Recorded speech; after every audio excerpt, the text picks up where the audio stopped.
12 ফেব্রুয়ারি নির্বাচনে নিরঙ্কুশ জয় পেয়ে দেশের শাসনভার হাতে তুলে নিয়েছিল বাংলাদেশ জাতীয়তাবাদী দল বিএনপি।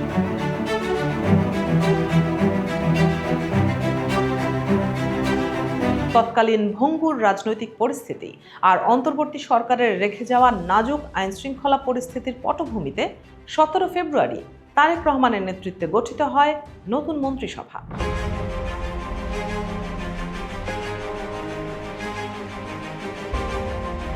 শপথ গ্রহণের পরদিনই মন্ত্রিসভার প্রথম বৈঠকে নতুন সরকার অত্যন্ত জনঘনিষ্ঠ তিনটি বিষয়কে তাদের প্রধান অগ্রাধিকার হিসেবে ঘোষণা করে।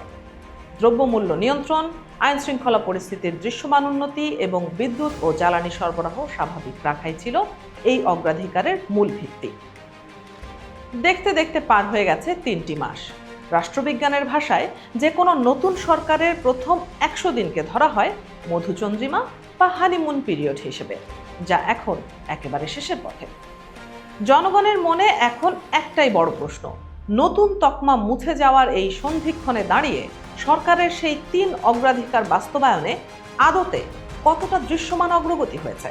তবে নিরপেক্ষ বিশ্লেষণে দেখা যায় বিএনপি এমন এক বৈরী সময়ে ক্ষমতায় এসেছে যখন বিশ্ব রাজনীতি ও প্রকৃতি কোনোটি তাদের পক্ষে কথা বলছে না।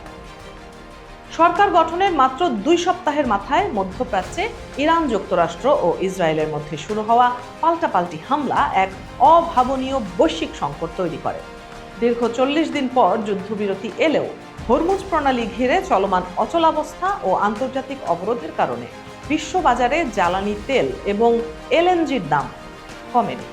এই আন্তর্জাতিক সংকটের ধাক্কায় দেশে পণ্য আমদানি ও পরিবহন খরচ আকাশচুম্বী হয়ে উঠেছে, যা আমাদের রেমিটেন্স বা প্রবাসী আয়ের ওপরেও এক দীর্ঘমেয়াদী নেতিবাচক প্রভাব ফেলছে। এমন অর্থনৈতিক বাস্তবতায় আইএমএফের ক্রমাগত চাপ আর ভর্তুকি কমানোর তাড়নায় সরকার শেষ পর্যন্ত জ্বালানি তেলের দাম বাড়াতে বাধ্য হয়। জ্বালানির দাম বৃদ্ধির এই একটি সিদ্ধান্তই দেশের বাজারে সব ধরনের পণ্য ও সেবার মূল্যকে এক দফা বাড়িয়ে দেয়, যা টানা 3 বছর ধরে উচ্চ মূল্যস্ফীতিতে থাকা সাধারণ মানুষের ওপর নতুন এক মরণ কামড় বসিয়েছে। এখানেই শেষ নয়, খুব শিগগিরই বিদ্যুতের দামও বাড়ানোর পরিকল্পনা করছে সরকার, যা বাজার পরিস্থিতিকে আরও অস্থিতিশীল করে তুলবে বলে আশঙ্কা করা হচ্ছে। এরই মধ্যে মরার ওপর খাড়ার ঘা হয়ে দেখা দিয়েছে প্রকৃতির নির্মম আচরণ। আগাম অতিবৃষ্টি আর উজান থেকে ধেয়ে আসা পাহাড়ি ঢলে দেশের খাদ্য নিরাপত্তার মূল স্তম্ভ হাওর অঞ্চলের বোরো ধানের ব্যাপক ক্ষয়ক্ষতি হয়েছে। দেশের মোট চাল উৎপাদনের সিংহভাগ অর্থাৎ প্রায় 54% আসে এই বোরো মৌসুম থেকে। প্রাথমিক হিসাবে দেখা যাচ্ছে এবারের আকস্মিক ফসল হানিতে প্রায় 14 থেকে 15 লাখ টন চালের বিশাল ঘাটতি তৈরি হতে পারে।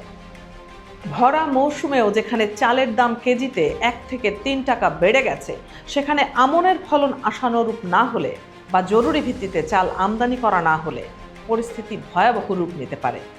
দুঃখজনক বিষয় হলো দেশের কৃষক সমাজ চড়া দামে ডিজেল কিনে বোরো ফলিয়েও বাজারে লোকসানে ধান বিক্রি করতে বাধ্য হচ্ছে। আগের আমলাতান্ত্রিক ধারাবাহিকতা বজায় রেখে নতুন সরকারও ধান কেনায় দেরি করছে এবং চাল কল মালিকদের সুবিধা দিতে ধান কম কিনে চাল বেশি কিনছে বলে অভিযোগ উঠেছে। খাদ্য সংকটের এই আশঙ্কার সমান্তরালে দেশ জুড়ে মাথাচাড়া দিয়ে উঠেছে এক মারাত্মক জনস্বাস্থ্য সংকট, যার রূপ নিয়েছে হামের প্রাদুর্ভাবে।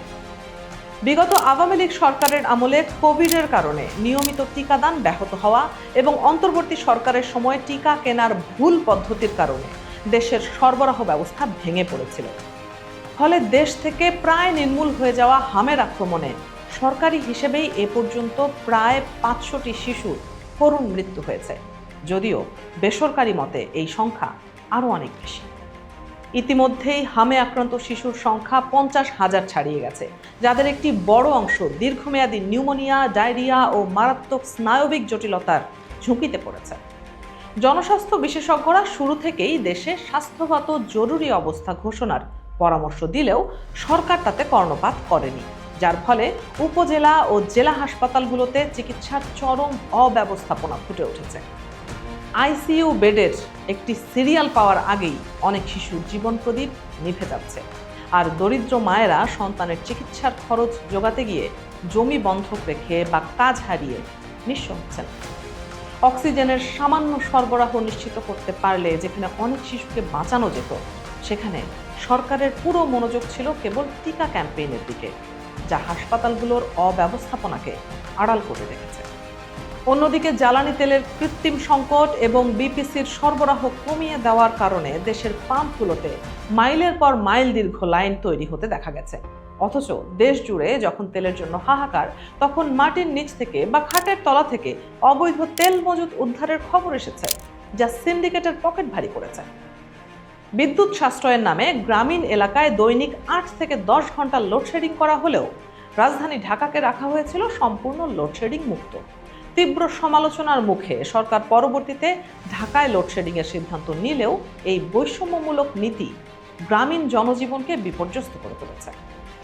সরকারের প্রথম দুটি অগ্রাধিকার যখন বৈশ্বিক ও প্রাকৃতিক কারণে ধাক্কা খেয়েছে, তখন তৃতীয় অগ্রাধিকার অর্থাৎ আইন শৃঙ্খলা পরিস্থিতির অবনতি সম্পূর্ণ প্রশাসনিক ব্যর্থতার দিকেই আঙুল তোলে।